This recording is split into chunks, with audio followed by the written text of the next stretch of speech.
I mean, it's so exciting, right? You know, I think most of the time people do think about age as a disadvantage here as far as like not having any experience, you know, all these new players. But a lot of the other side of it is the fact that they have their own views on the game. They are not afraid of going their own way, playing their own style, and kind of just marching to the beat of their own drum, which I really, really respect. You know, guys like Gryffin and Gakgos and Cryogen especially, who have the least experience on the team, some of the youngest players, period, in Tier 1, they are just playing what they think is correct to play, and they're not really caring about what anyone else has to say about it. And they're also respecting Cloud9's own pocket picks. The Ziggs, they ban it again. They know this weapon in the hands of APA is very, very dangerous, so the respect is there. Shen is up, so Shen was not banned this time. Vi is available. Shen is available. It's going to be interesting to see where we go in the jungle pool, because so much that has been limited. Thanatos, though, going to get his comfort here. I wonder if Gakgos would slam, you know, like a spicy pick like an Aurelia or something. I know people have been using the ADTF into Gnar, and also people like Vayne into Gnar. So, you know, those are both gone, but there is possibilities here. Well, the Kalista Renata here in game number 5 for Massu and Cryogen, who have been so confident in their play and have honestly been very good in almost every single lane that we've had this series. And you can see, up until now, Kalista had 0.0%, a big old double donut in terms of pick ban presence so far. This is a champion where I feel like when it's relevant in the meta, it's kind of pick ban tier, and when it's not relevant, it's completely gone. So seeing Massu and Cryogen pull this out, it's pretty surprising. It is, especially because I was going to say, last game, we saw a lot of the safe picks that were available get limited in the second phase.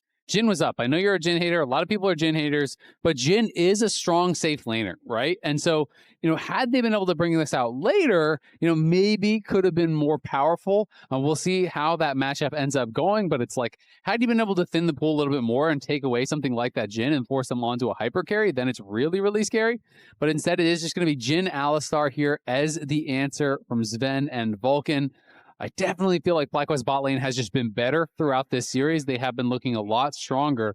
And so you do not want to give an edge to Kalista Renata, who can run away with the game. So the big thing that I look at whenever you're up against Renata, especially when she's drafted early, is you got to make sure you're not just sending a dive comp at the enemy team, because hostile takeover is so effective against it. So you've already got Alistar who's going to jump in melee. Gnar, of course, likes to fight in Mega Gnar form, so that's going to be another one to send in. I want to see what kind of range C9 brings, as FlyQuest are going to bring out the Akali. Technically, too, you can flex this Akali into a Gnar, so... don't pigeonhole it into mid lane. We'll wait and see as far as the bans go what they want to cover. Yeah, I mean, clearly they're just showing that they want to go full send it, you know, on a dive comp here with the Akali blind. I think we're going to see some mid lane bans potentially here to cover for quad. Poppy, I think, is really smart when you're going to be playing both Kalista and Akali. Poppy is a nightmare to deal with, so I think that is a really, really good ban. And then I just wonder, you know, if they're going to try to target another safe pick here from APA. You know, maybe something like the Galio could be problematic if you're going to go Akali blind. I feel like Galio could be a decent matchup, and also, you know, does work pretty well against kind of just the theme that I feel like FlyQuest is drafting for. Yeah, definitely could be the case. Syndra, so they are expecting it, like I was talking about, to go into the Gnar. Since a lot of the other, you know, Gnar answers or counter picks have been kind of pillaged here, you could, like you're saying, go super spicy. But the better thing about Akali versus like Aurelia is that you have way more safety and mobility. It would still be kind of cool to see like a Yasuo or some of those super Yasuo, super Aurelia. killer. Dude, game 5, if you're slapping that down. That's crazy. I mean, it's crazy, but it's FlyQuest. If there is a team in our league to do it, it's this team for sure. Okay. Trundle going to be the last ban here from FlyQuest, which tells me you're probably wanting to go for a big, heavy-duty tank. Sejuani's one that immediately comes to mind because Trundle is the absolute counter. Exactly, and you have a melee mid laner or top laner, right? A melee solo laner. Exactly, melee solo laner. So you could potentially have double melee solo laners paired with the Sejuani. So they are, you know, broadcasting that they might be going for it. But no mid lane protection ban, so clearly both teams thinking this is going to be, you know, potentially towards top, but then there is the Aurelia, so C9 is banning one for it's going mid lane and one for it's going top lane, so the flex pick is showing a lot of value, and that is one of the strengths of FlyQuest. Yeah, really big. Oh, the Mundo here comes in, so they do get that big tank presence, and although not a lot of CC, guess what? Jhin, as great as a strong laner as he is, doesn't do great against Mundo later for trying to get through him. Yeah, and obviously you can go things like Azir to deal with the Mundo, but Azir doesn't really want to play into Akali, right? So I feel like it's actually pretty intelligent how they're drafting out thus far. And we're going to see their draft completed, and then we're going to have the ability for FlyQuest to choose where they want the Akali to go. When you have both Alistar and Sejuani on the same team here, it doesn't look like a lot of damage, especially because Jhin isn't going to be the primary one to go through the Mundo. Gnar, though, Thanatos Gnar on top of being Gnar, like he could get really big in a side lane regardless. This guy is very good at Gnar. And that champion, you know, if you get enough money. Okay, sustained tank here for the Swain. And I love Swain into dive comp. Swain is one of my old school favorite champions. When I'm playing mid and someone is going full dive, Swain is so good because you're saying, great, you want to dive onto my Jhin, you want to kill him off? You're going to be walking through an ulted Swain who is going to make your life a nightmare. But Kassadin would be an interesting angle here, you know, into the Swain. I don't know if they're just kind of trying to bait here. Or if they're actually going to consider it. I don't really expect it. I just feel like you give up too much wave clear early, you're going to be constantly pushed in. So instead, it is going to be more standard, will be the Azir. So we are thinking this now means Gakgos will be the one playing the Akali, Quad going to be playing the more standard Azir, and this top lane matchup, that could decide everything. Yeah, I mean, this kind of makes sense because you're seeing so many health stackers. Everybody but Jhin is health stackers on the side of Cloud9. So FlyQuest, they really need something to cut through all of that. And it's probably one of those games where the Azir is not going to do, at least early, not very many Azir sex people back into your team. And more, you need them for the DPS, and you can use your ultimate a lot for, you know, peeling and making the fight better for yourselves. Super hype here for game number 5. Yep, chat. Let us know, who do you think won the draft? Who's going to win the game based on the draft? Spam C9 or FlyQuest in chat. And we'll see. They're 2-1 now because they predicted FlyQuest for the last game, so they're doing pretty well. So I believe this is, for the LCS at least, first Kalista, first Renata, and first Swain of the split so far. 3 out of 10 champs coming in for the first time is some pretty crazy stuff. Akali, of course, has been played so far, but it's almost always played middle. So honestly, I'm going to give an extra point to that too. Yeah, it's pretty exciting stuff here. You know, we have seen some Akali top, very little. It was played twice as an answer into the Gnar in the LEC. Lost both those games. That doesn't count. It was Shifters playing it as well, so it extra doesn't count. But, you know. But, you know, it is something that is out there, just not a common pick. And again, the reason I'm looking at it early there, when they get it early, is because you have so much safety, and there's not a lot of the, you know, direct counter picks. So Akali can be just fine, and you can just scale, and you can get your level 6, and your burst damage. You can also be a champ that takes advantage of when Gnar is in a timer for mini. So you have a lot of options with this champ. You don't have to like pick it and smash your lane. If you're just farming and scaling too, you're going to be a big threat, going to have some good burst. Don't have to, but it's fun if you do. Very fun. And we got Raz standing by with an interview for Coach Apollo.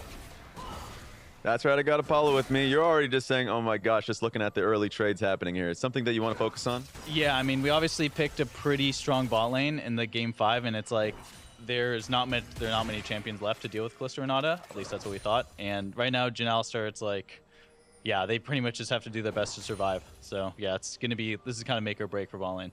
What's the message that you sent the boys as you guys are trying to get something going?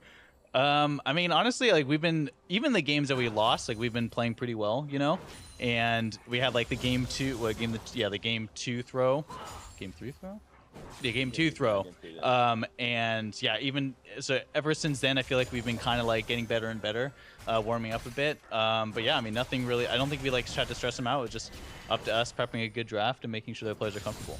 I like that message because this is their first game 5. I'm assuming as like a young core, but you've personally been in this situation, I'm sure, a lot of times. Yeah, technically, I was in this situation versus C9. But I was getting reverse swept.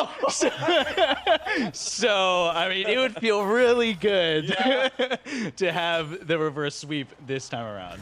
All right, I don't want to take too much of your time, but like just the last coach did a good luck honk, but they lost. So what do you want to do? I don't think that's necessary. I don't think that's necessary. Thank you for giving me the option, though. All right, I gave you the option. I'm going to send this one back to the casters. respectful exchange there. He did not consent to the honk. You know? I don't think that's necessary. You know what? Fair. Great answer from Apollo. I love the memory as well. Yeah, I got reverse swept by these guys, so I would love to reverse sweep them.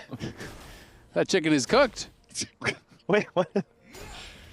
I've never seen that. Yeah, I was about to say, boys, I'm missing something. I feel like Look at this. Hides behind the flag. Has that always been there? How long has that been in the game? I have never seen that before. I am not good at paying attention to small details like this, but hey, the chat results are in. Much closer this time around. Remember, in game number 4, it was 76% for FlyQuest. Now, 57. So they still come out on top, but much closer race. It's also worth noting that Gakgos is playing Flash Ignite. I expected Ignite, but a lot of times Akali top players will go Ignite TP. Yeah. So this is much more about, playing aggressive, and Sejuani is heading top. So is Mundo. And so they're both doing a same timer here. Mundo now pings back to the Gromp, as does Sejuani. So when you're going back for your top-down clears, get a couple seconds to play with, see if there's going to be anything, and both of them opt into pure farm. So producers have informed me that normally there is a bird there, but part of the chicken Swain skin is he replaces the bird with a fried chicken because he is the emperor of fried chicken. So it's all because of the Swain pick. Swain's just such a rare pick, you never actually notice it. That's really funny because, Hold on, bottom side, Vulcan going in. Pressure down onto the enemy AD carry. Massu getting himself away for now, but Zven and Vulcan going to be happy with that one. Yeah, really nice combo. They get 3 summoners down for just the price of 1 here. And that is cool. I should have realized that because I remember one of the old dragon Swain skins spawns all these little dragons everywhere around the map, little like hatchling perching and stuff. Yeah. So that is pretty cool. A nice little detail there. Yeah. Why does Swain get to change the map, huh? I was thinking... You want Volibear to change the map? Blaber's trying to change the map by killing Quad here, but the flash backwards from FlyQuest mid laner means it ain't going to happen. It's first blood over to Quad, and Fly aren't done just yet. APA down to 150 HP, finds the never move to drag Quad into the turret. APA stays alive, but FlyQuest come out on top. Gryffin and Quad, they get revenge for all the way back in game number 1, the mid-jungle duo that determined the stomp. Cloud9 stomped that game off of mid-jungle, and here, Gryffin and Quad on 2 picks that scale very well. Mundo and Azir, they win. Exactly, that's what I was going to say. It's one thing if your mid-jungle gets killed by, Lee Sin and LeBlanc with Ignite. When I see my mid-jungle die to Azir Mundo, I am scared for what the future of this game is going to hold.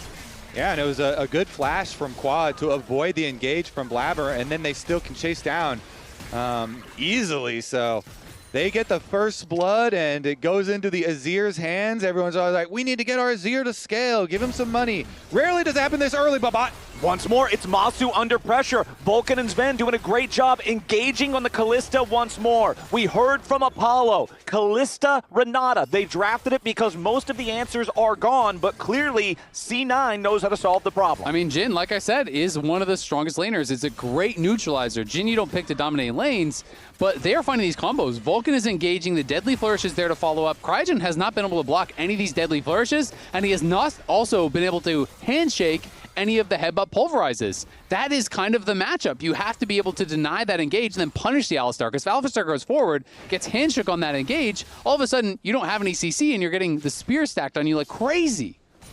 Definitely has been a big factor in all of the games of the series too. The bottom lane has been such a point of reliable strength for FlyQuest, but getting cracked here as Cloud9. And basically, I don't really count that as a gank. That was 2v2. Yeah. They did almost all the work themselves.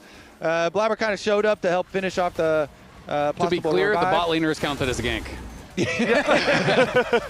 Yeah, the ones receiving it for sure do. They will be typing jungle div. Yeah, it's just like, well, enemy jungler's here. What was I supposed to do?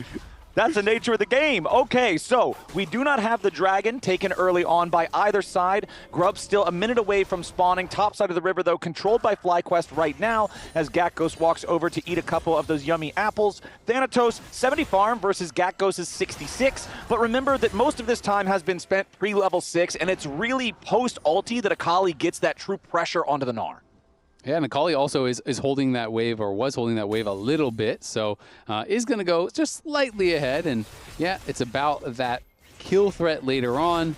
The question really is going to be, you know, can you kill off this Jhin effectively without just getting roasted by all of the CC, all these meatballs that Cloud9 have drafted for? Because it is going to be very difficult to fight through them. All right, they're walking into the river here. Gryffin and Quad from the top side. Cryogen and Massu from the bottom side. It's a pincer. Okay, FlyQuest ready to try to fight for it, but immediately C9 going in after Gryffin. They want to burst down the Mundo, staying alive right now with a maximum dosage, but it's not enough. Zven takes the kill. The Mundo falls. Gryffin's out of the picture as C9 maintain control over the bottom side river. When they try and pull a pincer on you, you just immediately attack one side that is approaching. All of Cloud9 in unison turn right up onto Gryffin, and even though he's Mundo, they don't care. They know he didn't have a flash from the mid lane play, and so they can kill this Mundo. Just turn on one of the sides and immediately commit to gain your advantage, and then you can just take the objective afterwards. And Alistar is good versus Mundo for the same reason that Alistar is good versus Sivir, right? Because the spell shield just eats the knockback and then you get knocked straight up. And the same thing happens here when you go for that combo. Nice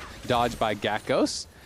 So he's able to just engage and kind of just ignore that passive. And even with a really well-timed Heart Zapper, Gryffin had that up for all the damage coming in. He still could not survive, couldn't get enough health back from that ultimate coming out of the CC. And Zven was able to finish him off. And now has a completed Ghostblade here already for Zven. So it's going to be a lot harder to lock down. Yeah, this Jhin with a nearly 1,000 individual gold lead. C9 up a single kill, but the gold overall tied here between the two teams, as there's also a sizable lead for Quad in the mid lane on this Azir. You guys touched on it earlier when we saw the first 2v2 over in mid. Getting this hyper-scaling mid laner, this powerful carry off to this start. Great sign for FlyQuest, and you can see right there, Quad has already purchased his Nashor's Tooth 9 minutes and 23 seconds into the game. Yep, Quad doing great. Top side on fire. He just hops away. Literally. He's ignited, but not quite going to find a kill here. Gakgos, though, no more smoke available as Thanatos is going to try to attack these minions a couple times. Charge up the Gnar bar, throws out the boomerang. Meanwhile, down here in the bottom lane, 2v2 continues up in the top side. Gakgos flashing away from the glacial prison, staying alive for now as the curtain call opens up in the bottom lane. Massu trying to get away, needs to escape outside of the edge. Massu, he bleeds down to the Deathfire torch. And that means Zven goes on a killing spree. Beautifully done. Cryogen forced all the way back as well. And once again, our bot lane race, now it's going back the other way. The C9 veterans in game number 5 are smashing it. That is really big stuff there. Massu just tried to straight up run out, and the Deathfire touch ends up taking him down. That third shot, Zven connected 3 in a row. It felt like Massu just wasn't even trying to dodge. He was just beelining it. Ooh, nice shuffle there from Quad, trying to throw APA away. Has to flash, though, as the Swain tries to make sure he can stay in range, but it's not quite going to work. Summoner spell, though, spent by both mid laners. Yeah, Quad was happy to take the 1v1, but this ward over the wall there spotted the Sejuani coming in, and that's why he has to then go for the disengage. Knows he has got to run for the hills. Blaber has his protoplasm harness ready to go, and C9 want to just keep forcing fights. They are very strong right now. They want to fight around this fed Jhin. I called it Deathfire Torch on accident. Deathfire Touch, though, is an incredibly powerful keystone for a champion who naturally just scales his AD so high by virtue of how his kit works. It can do such deceptively high damage.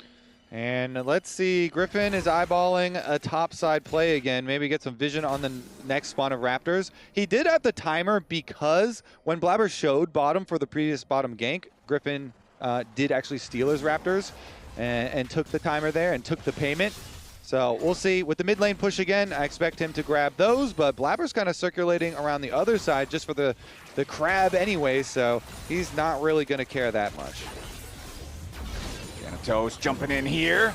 Finds a quick combo onto Gakgos, but the Akali getting away for now. Thanatos just jumps on him, though. If the Akali is the answer to the Gnar, the answer's marked wrong. Thanatos gets the 1v1. Has the flash advantage thanks to that earlier gank from Blaber and utilizes it there very effectively. Flashes in, finishes off that kill. And when Akali falls behind in the matchup like this, it does become very difficult. Okay, bottom side, engage once again, coming out from Vulcan. Blaber is here, Massu and Cryogen trying to defend themselves. Hostile takeover buys enough time to keep FlyQuest safe. Yeah, Cloud9 want to go for the dive because they have so tanky of a front line here with the Alistar ult. With the shots coming from Zven, though, Cryogen has to dodge at the end, and they still get the priority. They still get a tower plate, although no kill because of the evasive maneuvers here. Kalista ult right into the bounce. Handshake is enough for them to survive for now, at least. Yeah, this is really big for C9, though, continuing to put that pressure on. And you can see Thanatos was even pulling the wave, stacking it up so it would push towards him. He knows that Gakgos is not in a position to actually win an all-in. And if you can't win the all-in, you are just going to be slowly whittled down in these kind of matchups here. So Thanatos really showing his class. Absolutely a big comfort pick for him on the Gnar and is looking fantastic. Yeah, especially like when you have the comfort pick, the number of games played here too on his side, just going to feel comfortable in all these situations. While yeah, you're going to put some time practicing your Akali top, it's not going to be in some of the top most played ones. And Dragon is up. Early vision secured here for Cloud9. I don't think there should be a contest for FlyQuest, so maybe they actually do go topside to try and get something else instead, while they know Cloud9 are going to be taking the objective. Yep, that objective not being challenged here by the side of FlyQuest. I mean, it's really hard to challenge when the enemy AD carry is up 2,000 gold, and it's kind of the opposite effect of what we were talking about earlier. We're saying Azir and Mundo, that feels really good to get ahead with early because they scale so well. Kalista doesn't scale compared to other AD carries, and so for her to be 2,000 gold behind is rough. Yeah, it is extremely rough. But that being said, there's not great tank killing from C9. Yes, Gnar has, Hyper has percent HP damage, but even a Jhin from ahead is not great at killing a Mundo, right? And you have an Azir that is in a good position. You have a Mundo that's in a good position. So if these guys continue to scale, hey, there are going to be opportunities, and you do have some tools to potentially kill off that Jhin with the Akali. Quad getting away as Vulcan tries to make a move towards the enemy mid laner, at least try to put some pressure on him, but Quad, calm and cool, collected. Cryogen also waiting over the wall here. Thanatos stepping forward. Vulcan makes his return. Defensive Azir ultimate makes sure that C9 can't continue their play. Vulcan forced to use the Unbreakable Will there as Cryogen shows up. Yeah, Cryogen been hovering for a while here, trying to clear through the jungle and make sure this Azir is safe. So Quad does indeed stay safe for now, and it's the slight trade on cooldowns as APA trying to chase him down. Yeah, he goes after Gakgos, finds some good damage here initially, but Gakgos tries to turn it around, flashes away from the Glacial Prison as Blaber arrives. C9's jungler ready to reinforce his mid laner here, try to make sure they can turn this around, but as soon as Gryffin shows up as well, it means everybody's going to walk away.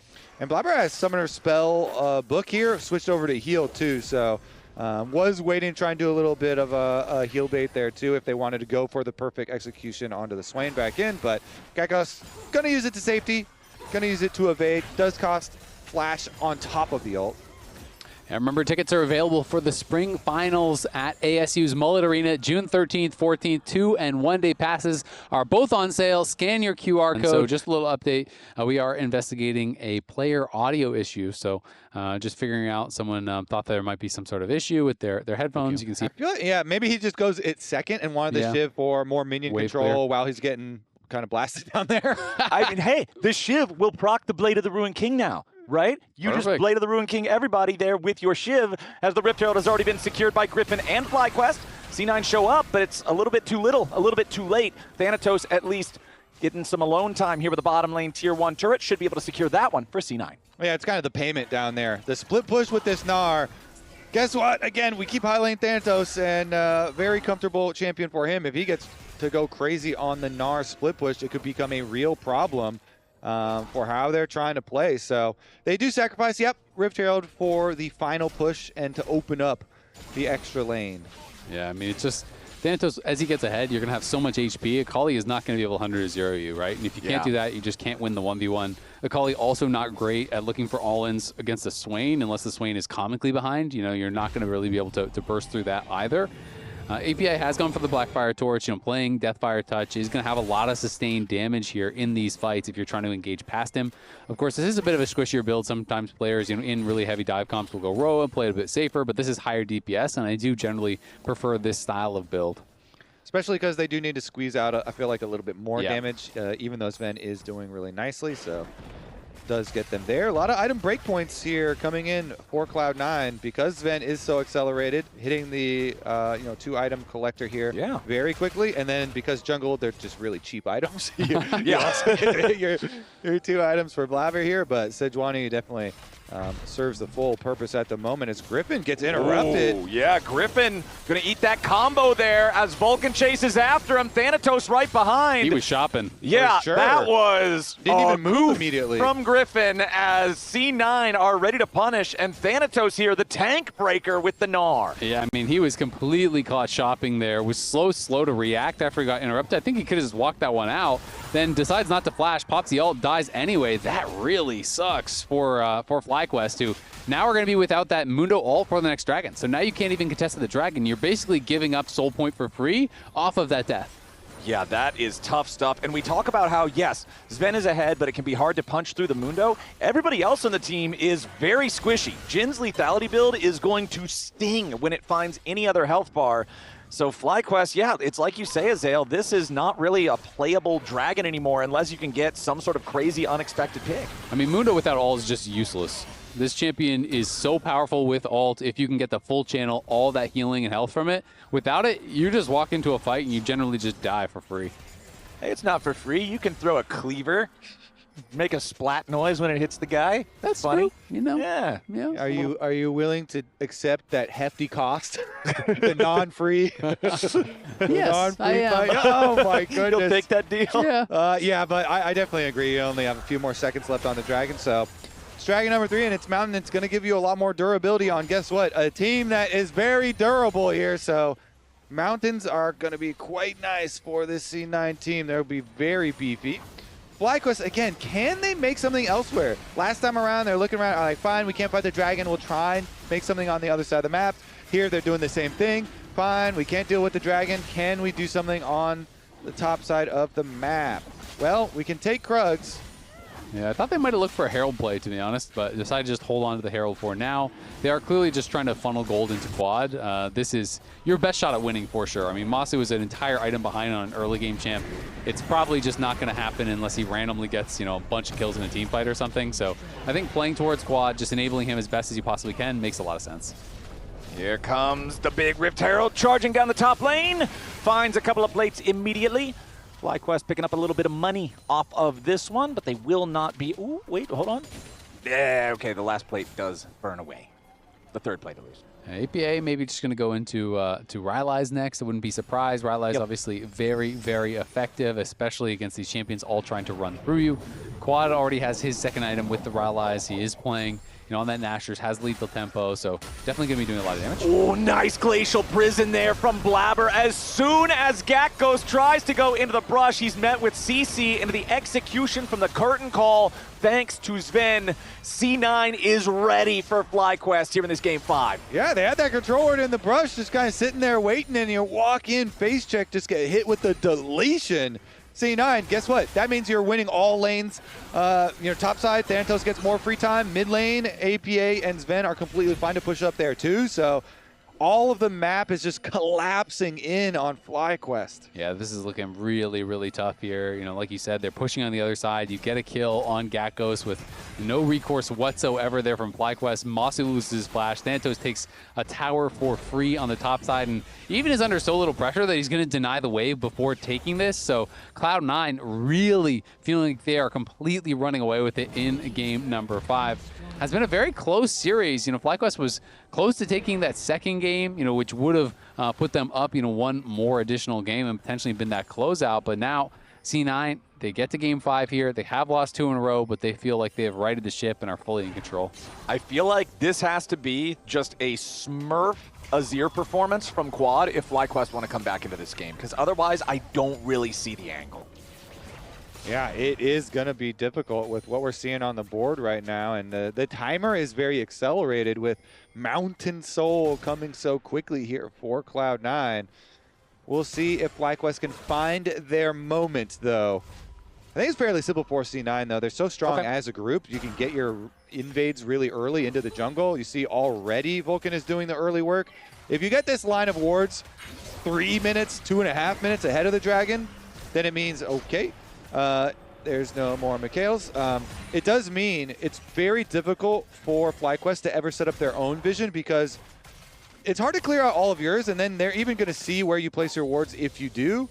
And so the next line of wards becomes even easier for them. Now Gakgos Once again, it's Gakgos getting caught by the CC from the Sejuani. He tries to get away over the wall, but it won't work. C9 have this Akali figured out. Yeah, they get him again here at 0-3 and 0, and Zven just feels like he is just picking up every last hit. He is so accelerated, 2.6k ahead now. He's going to be working in towards that IE, which is going to make him ridiculously strong. Thanatos already has hysterics, so this guy is not getting burst down whatsoever. C9 are winning every fight easily. And Kobe, you mentioned earlier how Blaber's inventory is looking so good because he's buying a bunch of cheap crap. Well, guess what? One of the best cheap things you can buy in the game is when you've got a fed carry like a 5-0 Jhin. The Knight's Vow completed on the Sejuani only makes it that much more difficult for FlyQuest to answer. Yeah, really big stuff here. I mean, 5 kills for Zven now. I mean, he's got Collector, so executing people on top of it. And that, I wonder, okay, let's check how much money he has on top of the BF sword, because if he gets got IE. freaking IE before the fight, then it's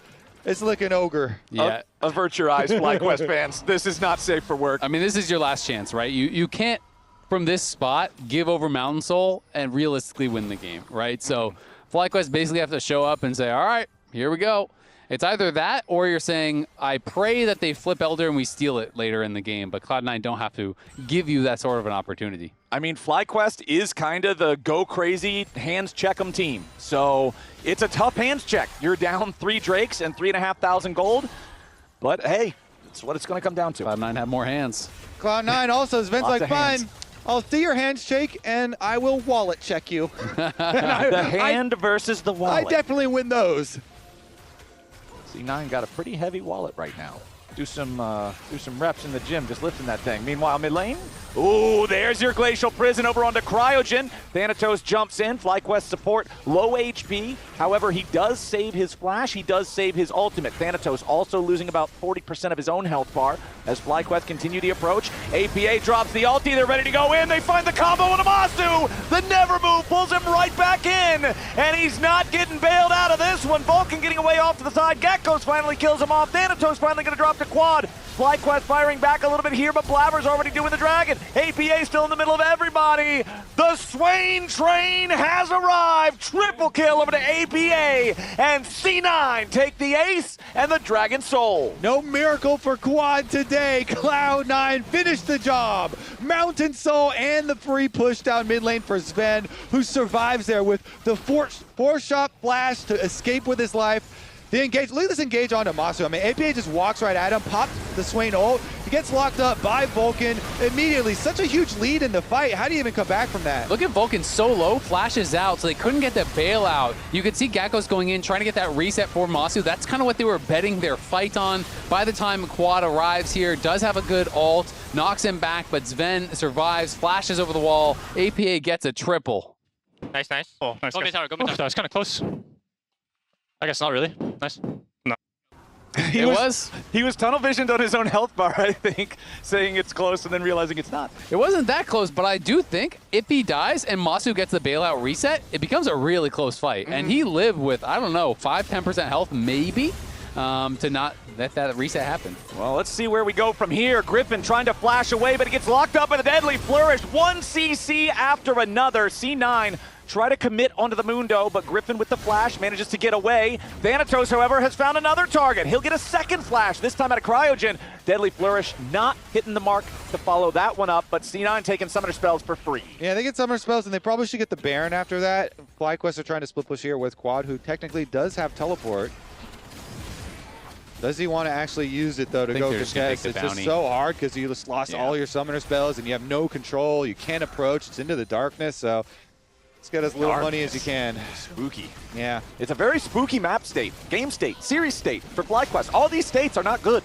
Yeah, I agree. It is really tough. I mean, one light at the end of the tunnel, perhaps, is these objective bounties, as Quad does just grab one for himself.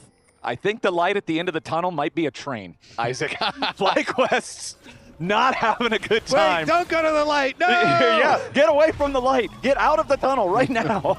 FlyQuest down 5,000 gold and a Baron and a Dragon Soul now. And I think it's just going to come down to what you were talking about earlier, Azael. You flip it at Elder. You hope that you get the perfect fight. Yeah. You hope that you start hearing that noise as you get them down very, very low, like you were saying. Hey, maybe you can get a bailout. Maybe you can get a reset. But we're all just kind of thinking in what ifs right now from the FlyQuest side because C9 has had such a dominant game so far. Exactly. I mean, they are living in what ifs because Cloud9 in reality are 10,000 gold ahead in stats as far as the gold lead plus the soul, and is a very effective soul. It's a super tanky soul against a team that has to do a lot of upfront damage here with the Akali, with the Kalista.